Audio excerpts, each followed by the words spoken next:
எல்லாரும் எப்படிம்மா இருக்கிறீங்க? நல்லா இருக்கிறீங்களா? இன்றைக்கி நான் மினி இட்லி செஞ்சேன்.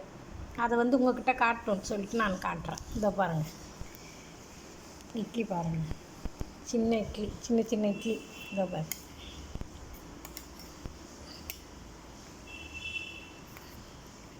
இதோ பாரு, சின்ன இட்லி, சின்ன சின்ன மினி இட்லி. இதோ சின்ன சின்ன மினி இட்லி.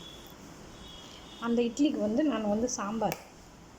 அது என்ன சாம்பாருன்னா, ஹோட்டல்லலாம் கொடுப்பாங்கள்ல அந்த சாம்பார். அந்த சாம்பார் நம்ம வீட்டில் வைக்கிற சாம்பார் வேறு இருக்கும், ஹோட்டலில் வைக்கிற சாம்பார் ஒரு மாதிரியாக இருக்கும். அது எப்படின்னாக்கா நம்ம பச்சை பருப்பு நான் 50 தான் போட்டுக்கினேன். ஒரு 50 பச்சை பருப்பு, 10 பல் பூண்டு, 10 பல் சின்ன வெங்காயம், பச்சை மிளகாய் ஒரு 3, தக்காளி பழம் ஒரு 3 பெரிய பெரிய தக்காளி, கொஞ்சோண்டு மஞ்சத்தூள், கொஞ்சோண்டு பெருங்காயத்தூள், எண்ணெய் ஊற்றி கொஞ்சோண்டு சின்ன சீரகமும் பெருஞ்சீரகமும் போட்டு வேக வச்சிட்டேன் நல்லா. அதில் கேரட் 1, ஒரு சின்ன துண்டு பூசணிக்காய், ஒரு சின்ன உருளைக்கிழங்கு, ஒரே ஒரு கத்திரிக்காய், எல்லாத்தையும் நல்லா பொடியாக அரிஞ்சு அந்த பருப்பில் போட்டு எல்லாத்தையும் ஒன்றா போட்டு நல்லா 4 விசில் கொடுத்து வேக வச்சிட்டேன். அது நல்லா வெந்துட்ட உடனே எடுத்து பார்த்த உடனே நல்லா எல்லாமே இதை பாருங்கள், எதுவுமே தெரியல பாருங்கள். இதை பாரு, எதுவுமே பூசணிக்காய், கத்திரிக்காய், உருளைக்கிழங்கு, கேரட்டு எதுவுமே தெரியல இந்த சாம்பாரில். எல்லாமே அப்படி நல்லா குழஞ்சி போயிடுது. எல்லாம் வெங்காயம், தக்காளி, பூண்டு கீண்டு எல்லாமே குழஞ்சி போயிடுது.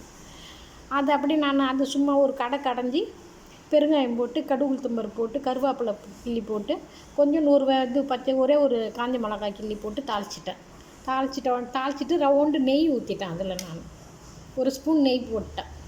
அந்த இட்லியை இந்த இட்லி சாம்பாரில் அப்படியே இட்லியை போட்டு நல்லா ஊற வச்சு நம்ம சாப்பிட்டா நல்லாயிருக்கும். குழந்தைங்களுக்கும் நல்லா கொடுக்கலாம்.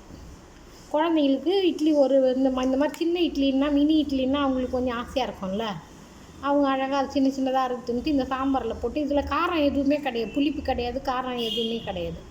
அப்படியே அவங்களுக்கு ஊட்டலாம், நம்மளும் சாப்பிட்லாம். அதுதான் இன்றைக்கி செஞ்சேன். நான் உங்கள்கிட்ட காட்டுறேன். நல்லா இருக்குதா பாருங்கள், பார்த்துட்டு சொல்லுங்கள் எப்படி இருக்குது நான் செஞ்ச இட்லி, மினி இட்லி எப்படி இருக்குது. இந்த சாம்பார் நீங்கள் வச்சு பாருங்கள், சாம்பார் ரொம்ப நல்லாயிருக்கும். அந்த சாம்பார் தோசை, இட்லிக்கு, சப்பாத்திக்கு செம்மையாக இருக்கும். சாதத்தோட சப்பாத்திக்கு, தோசைக்கு, இட்லிக்கு ரொம்ப ரொம்ப நல்லாயிருக்கும். பூசணிக்காய் போடணும், கத்திரிக்காய் போடணும், உருளைக்கிழங்கு போடணும், ஒரு கேரட்டு போட்டு எல்லாம் பொடியாக அரிஞ்சு போட்டு, எல்லாம் நார்மலாக பூண்டு, வெங்காயம், பச்சை மிளகாய், தக்காளி பழம், கொஞ்சம் சீரகம், கொஞ்சம் பெருஞ்சீரகம், மஞ்சத்தூள் போட்டு ரவுண்டு எண்ணெய் ஊற்றி வேக வச்சிட வேண்டியது. 4 விசில் கொடுத்த உடனே நல்லா பூக்க வெந்துட்ட உடனே அப்படியே கடைஞ்சி தாளிச்சிட வேண்டியது தான். தாளித்து இந்த இட்லி கூட கொட்டி நல்லா ஊற வச்சு, நம்ம ஹோட்டலில் போனோடனே ஒரே ஒரு கப்பு நிறைய கொடுப்பாங்க பாரு, இட்லியும் சாம்பார் நிறைய. அதே தான் இது.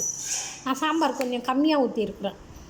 ரொம்ப சாம்பார் நான் தான் சாப்பிட போகிறேன், அதனால் கொஞ்சம் சாம்பார் கம்மியாக ஊற்றி உங்கள்கிட்ட காட்டுறேன். நான் இதை மாதிரி செஞ்சு பாருங்கள், எப்படி இருக்குதுன்னு சொல்லுங்கள். நான் வச்சிடுறேன். நல்லா இருந்தால் அழகாக எனக்கு லைக் பண்ணுங்கள், ஷேர் பண்ணுங்கள், கமெண்ட் பண்ணுங்கள், சப்ஸ்கிரைப் பண்ணுங்கள். பாய்.